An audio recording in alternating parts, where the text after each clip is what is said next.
नमस्कार दोस्तों, आप सभी का किसान एग्रीटेक चैनल पर स्वागत है। और मेरा नाम पवन पटेल। आज मैं आपको कुछ खेती से संबंधित जानकारी देना चाहता हूं। जैसे कि हमारे जो किसान बंधु हैं, उर्वरक की कितनी मात्रा किस समय देना चाहिए, इस जानकारी के अभाव कारण उनको काफ़ी दिक्कतें जाती है। जैसे अधिक मात्रा में खाद डल जाए तो बीमारियों का प्रकोप हो जाता है, और कम मात्रा में तो फसल को नुकसान होता है, उपज अच्छी नहीं होती है। तो इसी चीज़ों से सब संबंधित मैं जानकारी आपको देना चाहता हूँ। चलिए स्टार्ट करते हैं। जैसे कि मैं आपको बताना चाहता हूँ कि हम जानते हैं दोस्तों, NPK 17 तत्व होते हैं जो कि हमारे पौधों को पूर्ण विकास के लिए जरूरी होते हैं। तो जिनमें से ये NPK बहुत ही जरूरी है। N मतलब नाइट्रोजन, P मतलब फास्फोरस, और K मतलब पोटास, जिसको आप पोटास कहते हैं। ठीक, तो ये तीनों तत्व बहुत जरूरी होते हैं।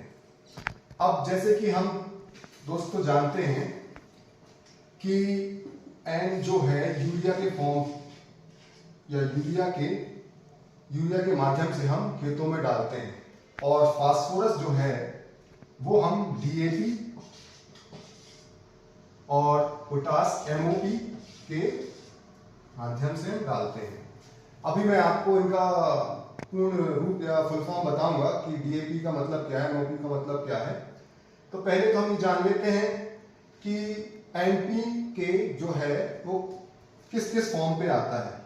जैसे कि 12-32-16, ये 12-32-16, इसका मतलब ये है 12% N और 32% P और 16% K पोटास।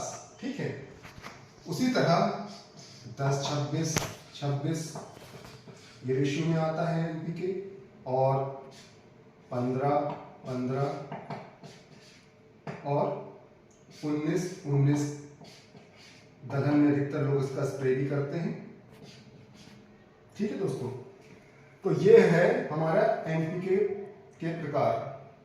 अच्छा, अब जैसे मैंने आपको बताया है कि DAP, जिसको हम कहते हैं di ammonium phosphate, di ammonium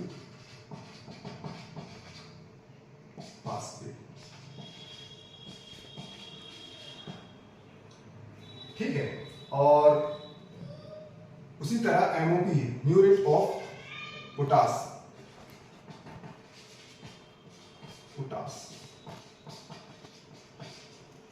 muriate of potash. ठीक है। अच्छा दोस्तों, ये तो रहा हमारे तीन जो तत्व हैं NPK जो हम डालते हैं खेतों में। अब जैसा कि मैंने बताया है दोस्तों, NPK के फॉर्म मैंने बताए आपको, DAP भी उसी तरह, इनके भी दो फॉर्म में मिलते हैं। जैसे कि DAP एक हो गया, और एक हमारा जो है दोस्तों वो है SSP, single super phosphate, single super phosphate SSP। अब MOP भी दो फॉर्म में आता है, एक MOP एक SOP, sulphate of potash, sulphate of potash, जैसे म्यूरेट ऑफ पोटास है सल्फेट ऑफ पोटास।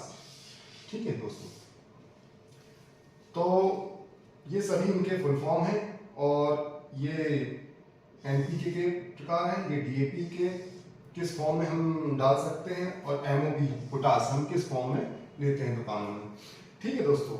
अच्छा, एक चीज मैं आपको बताना चाहता हूं कि जो MOP है वो 60% पोटास, ठीक है, और जो SOP है वो 50%, 60% MOP में रहता है पोटास, और 50% SOP पे रहता है। तो हम इसको बेस्ट मानेंगे, अच्छा मानेंगे MOP, अगर हमें पोटास अधिक डालना है।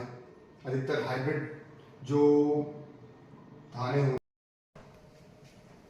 ये तो रहा दोस्तों खाद के बारे में जो हम खेतों में डालते हैं।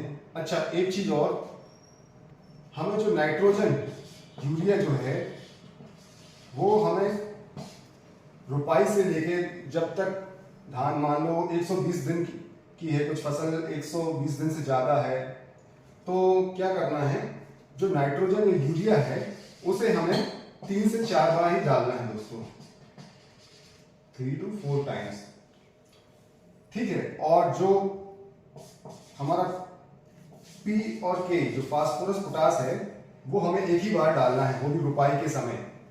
कारण मैं बताता हूँ दोस्तों, 1 टाइम्स ओनली। कारण यह है दोस्तों कि ये फास्फोरस और पोटास है, is more reactive and form compound with other elements which is insoluble in water and dilute very slowly. So मेरे कहने का मतलब ये है कि ये जो फास्फोरस है और पोटास ये जाके मिट्टी में एक ऐसा कंपाउंड फॉर्म कर लेते हैं, एल्युमिनियम जो अदर तत्व है उनके साथ मिलकर, कि वो घुलनशील नहीं होता है पानी में, काफ़ी समय बाद धीरे धीरे धीरे धीरे घुलता है और जड़ों तक पहुंचता है। जैसे नाइट्रोजन यूरिया आपने डाला, नाइट्रोजन 2-3 दिन में अपना जो भी डाइल्यूट होके पौधों तक पहुंचकर खत्म हो जाती है, उड़ जाती है, ठीक है। लेकिन इनके साथ ऐसा नहीं है, तो इसलिए हम नाइट्रोजन को बार बार 3 से 4 बार डालने की आवश्यकता पड़ती है रुपाई के समय। और हमें जो फास्फोरस पोटास है, डीएपी और एमओपी है, जो हम एक बार ही डालते हैं, एक जो सुनिश्चित मात्रा में। जो मैंने इसके लिए मैंने अलग वीडियो बनाया है, कितनी मात्रा हमें किस किस के साथ, एमओपी या डीएपी के साथ, एसएसपी के साथ, इनके साथ एक बेस्ट कॉम्बिनेशन बताया है अगले वीडियो में, जो आप जरूर देखिएगा। तो दोस्तों ये तो रहा हमारा उर्वरक 3 जो एलिमेंट हैं, नाइट्रोजन, फास्फोरस, पोटास, जो कि हमें पौधों में अधिक आवश्यकता की जरूरत पड़ती है, उनके बारे में। तो ये रही हमारी उर्वरकों की जानकारी जो मैं आप तक पहुंचाना चाहता था। अगर आपको वीडियो अच्छा लगा है तो लाइक, शेयर और सब्सक्राइब करना ना भूलें।